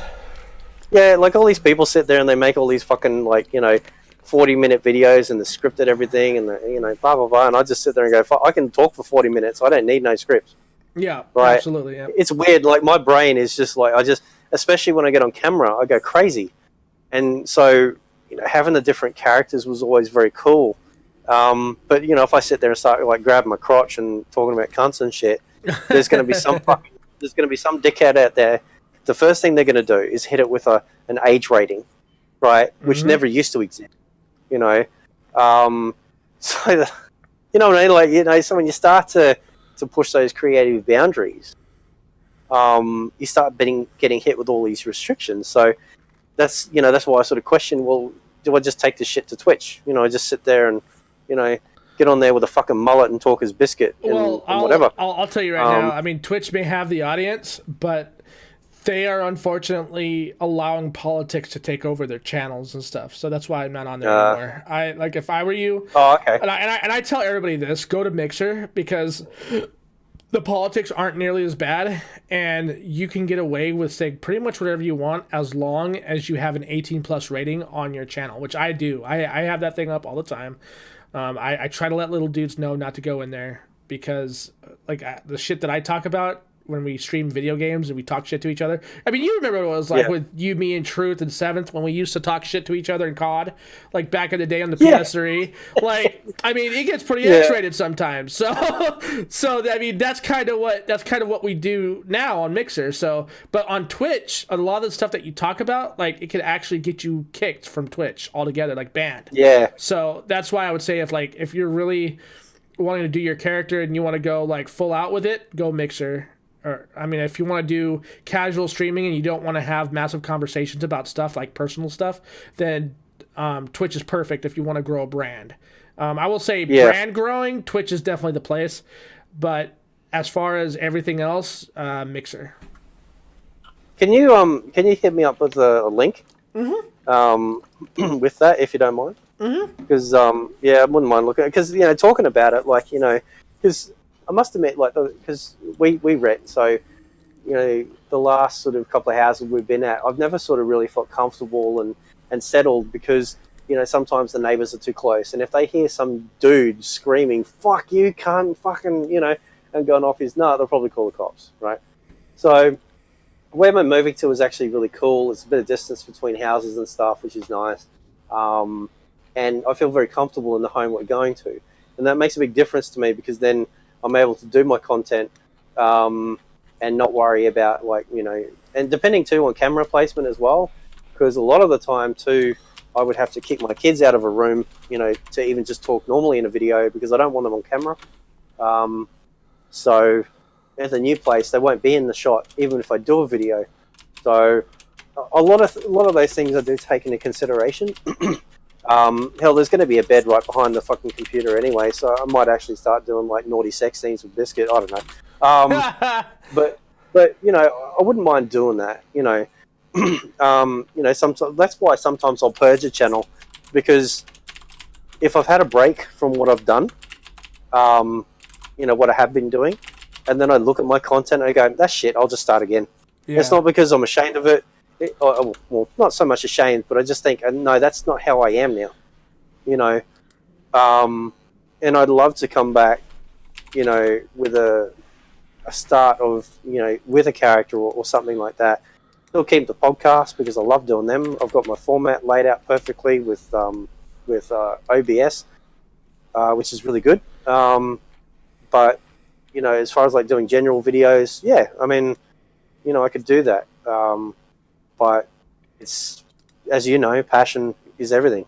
Not for some people, but for people like us, it is. That's what YouTube started off as. Remember, it was a passion thing. It wasn't about how fast you could grow. Like, we didn't care about analytics back then. We didn't care about click-through ratios or anything. We just did our video, uploaded it, and then thought about, well, what do I want to do next? That was what the huge draw was, and that's why we grew. Actually, was because we weren't focused on such a one-dimensional content string like they do with politics nowadays. We were actually focused on multiple strings of content, and it was always about trying to innovate and change the way we did. And usually that would be like an inspiration situation, right? That's how it was back in the day on YouTube. Like you and I would watch Rev, or we'd see a Truth Be Told show, and then we're like, yo, like, let's cover that topic, but let's do it different, you know? And that was what, and that is what I miss in hindsight. Like in hindsight, like I miss that. I miss that more than anything. I miss the way we used to interact with each other. It didn't matter our size. I mean, I remember when I first came to the scene, you and Truth fucking helped me out with my channel when I first started here. I had like maybe a whop. Yeah, you and Truth helped me out, dude. And Seventh. Like you, remember. Truth, Seventh, and fucking Hellhound. Like all you guys hooked me up, dude. Like you guys helped me out on my channel to help me grow. You at the time had a little over 4,000 subs. Hellhound had like 6,000 or 7,000. Truth had like 2 or 3, and then he blew up again and before he left. And then Seventh had like the 6 or 7, or he was coming up on 6 or 7 because of that whole like beef with him and Truth that they had at one point. Yeah. I mean, it was just, that's how we were though. That's just how it was. Like you guys didn't care about my size. You guys talked to me genuinely. Like you guys like would get me in Skype calls or DMs in YouTube, and I would ask you questions, and you guys had no problems answering me and letting me know what's up, right? Nowadays, you can't even, like, I have half the subs that I once had. I'm at 1558 right now. I can't even reach out to people without them wanting something first about it. Like, they want something immediately. They want you to pay them. They want you to... What? Yeah, dude. Like, I'm telling you, YouTube has changed so badly because most people are worried about what they can get with money first, then content later. And there's very few channels here that are focused on doing good content. And that really angers me because YouTube, I knew it was going to change, right? Like we all knew YouTube was going to change eventually. It wasn't going to be the same. But it's gotten so bad to the point that people are more worried about what you could do for them than actually being selfless. And that's what really irks me right now. That's really kind of, that's why I'm like, it's so hard for me to come back to this channel, even though I have a pretty good following, because it's not the audience that I have an issue with. It's just the platform itself that really pisses me off. Yeah. And you see that shit going on, and it's like it changes your perspective about the things that you once loved. And YouTube used to be our bread and butter, and now it's just like, oh well, we can't really go there anymore because, well, look at this stupid shit. Well, you might have inspired me. I am having a few ideas rattle out of my head. So, well, I hope so. I hope so. I hope I see you. More content coming out of you. I mean, like I said, man, we used to do this for fun, and it was great. And we grew each other's channels, and we did random ass videos together at the spare of the moment like this. And this was more of a regular thing for us back then. Remember the dance video you did with me and Hump? Like, I mean, come on, dude. That shit was golden. In fact, like that was before I even fucking did my channel with my face in it. I used to just have this stupid fucking black screen on OBS when OBS first came out, and I was nervous. I didn't know what to say to them into the mic. I didn't know how to structure myself properly. I mean, I was nervous as fuck. And that video that you did with us dancing when I was still living in the apartments in Nevada, like that actually inspired me to actually just say fuck it and show my face on camera. Because I wasn't doing that before. I was too nervous. I was always scared. And then, because of you and Truth, like, you guys sort of brought me out of my shell a little bit more when it came to being here on YouTube. And now look at me. I'm fucking, like, this is just another thing for me now. But before, I used to be such an introvert. I didn't know how to do this. No, well, a lot of gamers don't seem to put their face on camera. You know? Yeah. And it sucks. Right. You've got nothing to be ashamed of. So, well, that's why I have a vlogging channel and I have a gaming channel. My gaming channel, I usually like to have what one of my fans made me, which is a South Park character. He made that for me and the guys, and I thought that was just absolutely fantastic. So it's very cool. Yeah, so I support him, and I want to always like showcase that character of me, because I love it. I think it's great. That's exactly like the scared look in his face is exactly my face was when I first started YouTube. So I mean, he nailed it right on the money. And a lot of people seem to like it. So that's another thing is I really enjoy doing this. But here we are coming up on, let's see, we are at the 2-hour mark. Holy crap. I haven't done a one-on-one in 2 hours and God, forever. I usually, for one-on-ones, I usually try to keep it like between 30 minutes to an hour, but who knows? Maybe people will actually like this content. Yeah. But again, I gotta say thank you for coming on, Retro. I really do appreciate you, man. We don't get to talk very much because of our time zone differences, obviously, and you going through quite a bit at your house. So I hope that at the end of it all, you get what you need, and I hope you come back to YouTube stronger than ever, dude. I hope you come back with the content. I hope you return to the grounds in which we all started and had fun with each other on, and I really want to see you grow again, dude. I think it would be great. Yeah, well, thanks, man. I appreciate that. Absolutely. And if anybody, like I said, go hit this guy up over at Infinite Retro, his original name, the name that started it off, and let him know what you guys think of this video. And we're going to go ahead and take off from here. Like I said, I'll have all the links down below. Give us a thumbs up if you agree with what we've had to say today about this stuff that's going on with Belgium and the whole gambling thing, or a thumbs down. And if you do give us a thumbs down, please let us know why. I'm always looking for the comments when you guys leave us thumbs down, because I do I get quite a bit. So I'm always trying to engage those particular people because I want to see what it is that they disagree with. But anyways, you guys have a great morning. Yeah, man. Yeah. Have a great morning, guys. Thank you for watching, and we'll catch you on the next one.